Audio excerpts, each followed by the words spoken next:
Olá, meus queridos, paz do Senhor a todos. Nós vamos agora para a nossa terceira aula falando sobre a questão da eficácia da oração. Irmãos, há uma certeza que a oração ela cumpre o seu propósito, querido. É importante nós clamarmos, é importante nós entendermos que a oração, querido, ela faz a diferença. Tiago 5,16 diz assim: confessai as vossas culpas uns pelos outros e orai uns pelos outros para que sareis. A oração feita por um justo pode muito em seus efeitos. Elias era um homem sujeito às mesmas paixões que nós, e orando pediu que não chovesse, e por 3 anos e 6 meses não choveu sobre a terra. E orou outra vez, e o céu deu a chuva, e a terra produziu o seu fruto. Porque nós temos aqui um propósito de Deus, o despertamento na área da oração, né? O despertamento na área da busca, tá? Nós precisamos orar, clamar. A Bíblia fala, por exemplo, aqui, querido, que nós devemos confessar as nossas culpas uns aos outros e orar uns pelos outros para que sareis, né? Nós precisamos, querido, trabalhar nessa questão de sarar as pessoas e orar por elas. Isso é um propósito de Deus, é um plano que Deus estabeleceu. Eu acredito que o sobrenatural, querido, ele só vai acontecer mediante a oração. E nós precisamos um despertamento nessa área, tá? Então, querido, esse texto mostra, e falando, na verdade, de um homem chamado Elias. Elias viveu numa época onde o povo estava muito corrompido, onde estava fora do padrão de Deus, existia uma guerra, né? Porque o povo adorava Baal, adorava outros deuses, né? E eles viviam fora do plano e do propósito de Deus. E a Bíblia diz, querido, que esse homem chamado Elias, ele orou. E ele orou para quê? Para que não chovesse, por 3 anos e meio não choveu na terra de Israel. Eu acho isso interessante demais, querido. E a Bíblia diz, querido, que ele orou depois e veio a chuva. Irmão, olha a oração de Elias, querido. 1 Reis 17:1, diz assim, ó. Então Elias, o tesbita dos moradores de Gileade, disse a Acabe: vive o Senhor Deus de Israel, perante cuja face estou, que nesses anos nem orvalho nem chuva haverá, senão segundo a minha palavra. Depois veio a ele a palavra do Senhor. Irmãos, ele está dizendo o seguinte: não chove mais. Querido, agora Deus não deu uma direção para ele no sentido, lógico, tinha dentro da palavra de Deus, né? A Bíblia fala que quando o povo desobedecesse, o Senhor reteria a chuva. Isso aqui, lógico que ele não fez uma oração aleatória de qualquer jeito, ele fez uma oração da palavra de Deus, e isso é certeiro. Mas eu acho interessante ele dizendo, segundo a minha palavra. Está dizendo, não foi nem Deus que mandou, é eu que estou falando, né? É eu que estou falando. Não vai chover sobre a terra de Israel. Isso aqui me impressiona, querido. Isso aqui me impressiona bastante. Por que eu digo isso?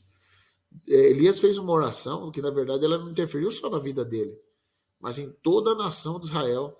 Ela interferiu em todas as leis da natureza. Eu estou falando de 3 anos e meio, querido, sem chuva nenhuma na terra de Israel. Não tinha orvalho, não tinha chuva, não caía chuva de jeito nenhum. Tá? E depois que ele ora, querido, veio a chuva de novo. Aí você diz assim, pastor, mas era Elias, né? Elias era um baita de um homem de Deus. Tiago 5,17 diz assim, Elias era um homem sujeito às mesmas paixões que nós. Irmão, era um homem, querido, gente como a gente. Era um comedor de arroz e feijão, igualzinho eu e você. Tendo as mesmas dificuldades. E a Bíblia está dizendo que Elias era um sujeito às mesmas paixões que nós. Então, querido, ele era sujeito às mesmas situações que nós. Como você tem dificuldade, ele tinha também, querido. Mas ele tinha fé para dizer o seguinte, eu vou orar e não vai chover sobre a face da terra. Então, querido, nós precisamos entender, a nossa oração tem poder, irmão. Nossa oração, ela tem eficácia. Nossa oração, querido, não é algo... Eu acho que o grande problema hoje, querido, é nós não acreditarmos que a nossa oração, ela tem poder para cumprir o propósito. Né? A nossa oração, ela faz a diferença, querido. Então, é importante nós compreendermos isso. A Bíblia diz, em Tiago 5,16, diz assim, a oração feita por um justo, ela pode muito em seus efeitos. Pastor, mas então deu ruim, porque eu não sou justo. Irmão, nós somos justos sim, querido. Porque nós somos justificados pelo Senhor. Não é por causa do nosso padrão de justiça, né? Nós somos justificados por Ele. Sem Ele, querido, ninguém pode fazer nada. Então, irmão, deixa eu dizer uma coisa para você, querido. Quando você começa a clamar a presença de Deus, você precisa entender que a oração sua, ela pode muito em seus efeitos. A sua oração tem poder, querido, de mudar situações, de mudar circunstâncias, de mudar coisas que a gente acha quase que impossível, querido. Ele é poderoso para fazer. Então, querido, Deus deseja responder a oração. Quando você clama, Ele quer responder. Ele diz o quê? Mateus 7,7 diz: pedi e dar-se-vos-á, buscar e encontrareis. Batei e abrir-se-vos-á, porque aquele que pede recebe, o que busca encontra, o que bate abrir-se-á. Qual dentre vós que é o homem que pedindo pão ao seu filho lhe dará uma pedra, ou lhe pedindo peixe lhe dará uma serpente? Se vós, sendo mal, sabeis dar boas coisas aos vossos filhos, quanto mais ao vosso Pai dará bem ao que vos pedirem. Deus quer te abençoar, querido. Deus quer que você peça, irmão. Deus quer que você peça, querido. Deus quer que você clame a Ele. Deus quer que você busque a Ele. Deus quer que você fale com Ele. Deus responde, querido. Marcos 11:24 diz assim: por isso vos digo, todas as coisas que pedirdes, orando, crede receber, ter-la-eis. E quando estiverdes orando, perdoais se tendes alguma coisa contra alguém, para que o vosso Pai, que está nos céus, vos perdoe as vossas ofensas. Está dizendo o seguinte: tudo as coisas que pedirdes, orando, crendo, vocês vão receber. Então tem que orar, querido. Tem que clamar. Tem que buscar para receber. Então, querido, eu fico olhando hoje as pessoas, elas desistem de orar, elas desistem de clamar, elas desanimam de orar. E a oração, querido, ela pode muito em seus efeitos. A oração do justo pode muito em seus efeitos. Ela é eficaz. Nós devemos continuar buscando. João capítulo 14, versículo 13, né? A Bíblia diz assim, ó: e tudo quando pedires em meu nome eu farei, para que o Pai seja glorificado no Filho. Se pedires alguma coisa em meu nome eu farei. É o desejo de Deus, querido, te abençoar. Ele está dizendo: você peça no meu nome e eu vou fazer. O plano de Deus, querido, é trazer para você benefício. O plano de Deus é te abençoar. O plano de Deus é trazer propósito de diferença para a sua vida, querido. É isso que ele chamou você para fazer. Então, irmão, eu acredito, querido, que o propósito de Deus é que nós possamos clamar. Que a gente não desista de clamar. Nós precisamos acreditar no resultado, querido. Nós precisamos acreditar que Deus vai responder. Eu fico pensando, irmão, o que Deus falou, querido, em relação a Jesus Cristo, né? Jesus, ele faz uma oração, ele diz: venha o teu reino, seja feita a sua vontade. A Bíblia está dizendo que nós devemos, lá em Mateus 6,9, nós devemos orar pelo estabelecimento do reino de Deus nessa terra. Deus vai trazer o reino dele, nós devemos orar para isso. Mas, querido, deixa eu dizer uma coisa para você, não é só pelas coisas que é espirituais que nós vamos orar, não. Deus também quer te abençoar, irmão. Deus quer trazer realização para sua vida, querido. Deus quer que você seja abençoado. Deus quer te ver feliz, irmão. O plano de Deus é te abençoar para te ver feliz, querido. Então, quando você lê João 16:23, diz assim, ó: naquele dia vocês não me perguntarão mais nada, e eu vos asseguro, meu Pai, que lhes dará tudo o que pedires em meu nome. Até agora vocês não pediram nada em meu nome. Peçam e receberão, para que a vossa alegria seja completa. Deus quer que você esteja feliz, querido. Olha o que ele está dizendo aqui, irmão. Ele está dizendo o seguinte: naquele dia vocês não perguntarão mais nada, e eu lhes asseguro que o Pai lhe dará tudo que pedires em meu nome. Ele está falando de oração, querido. Ele está dizendo: até agora vocês não estão pedindo nada, peça e vocês receberão.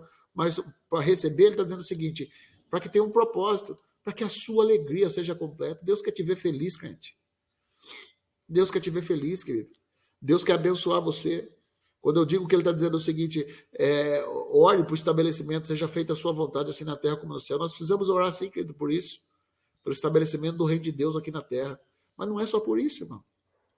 Não é só por isso, querido. Deus quer que a sua alegria seja completa. Deus quer te ver abençoado. Deus quer te ver suprido. Deus quer te alegrar, querido. Então busque a presença de Deus. Deus está preocupado em te ver feliz. Quando Paulo está falando, querido, em relação a Epafrodito, né? Ele teve uma doença e Deus interviu naquela doença para quê? Para que Paulo não tivesse tristeza. Ele queria ver Paulo bem. Olha o que a Bíblia diz, Filipenses 2:27, diz assim: de fato, ficou doente e quase morreu. Mas Deus teve misericórdia dele, e não somente dele, mas também de mim, para que eu não tivesse tristeza sobre tristeza. Por isso eu vos enviarei, para que quando vierem novamente, fiquem alegres, e eu tenho menos tristeza. Paulo está dizendo o seguinte: se ele tivesse morrido, eu ia ter tristeza sobre tristeza. E o plano de Deus não era esse, o plano de Deus é me ver feliz. Deus quer te ver feliz, querido. Deus quer te trazer alegria. Deus também não tem se alegrado com a sua tristeza, Deus não tem se alegrado com o seu desânimo. Deus também não tem se alegrado com as situações difíceis que tem batido à sua porta. Agora ele espera que você clame, querido. Deus pode mudar tudo quando nós clamamos. A Bíblia fala, por exemplo, irmão, na época de Josué, quando ele vai defender os gibeonitas, né, quando ele entra naquela briga, em Josué capítulo 10, versículo 12, a Bíblia diz que Deus interviu, querido. Quando ele defende os gibeonitas, quando ele entra no propósito, a Bíblia diz que o sol parou, no meio do céu por quase um dia inteiro e não se pôs. Nunca antes nem depois houve um dia como aquele. O Senhor atendeu o povo, Deus, querido, através da oração de Josué, Deus interviu em todo o processo da estrutura do universo. Porque um homem orou, meu irmão. Porque um homem clamou, querido. Então nós devemos buscar, a oração faz a diferença, irmão. Oração muda a perspectiva, oração muda a situação, oração muda o ambiente, oração muda todas as coisas, querido. Nós devemos passar mais tempo clamando. A oração de um justo pode muito em seus efeitos. Elias, irmão, ele não era um super-homem, querido, mas quando ele clamava, acontecia. Quando ele buscava, acontecia. Porque ele cria, porque ele entendia que a oração pode muito em seus efeitos. Deus quer te ver feliz, meu amado. Não desista de orar, não desista de clamar. E você vai ver a diferença do Senhor. Você vai ver o Deus mudando a perspectiva da sua vida e a situação que você está vivendo. Que Deus abençoe você, em nome de Jesus.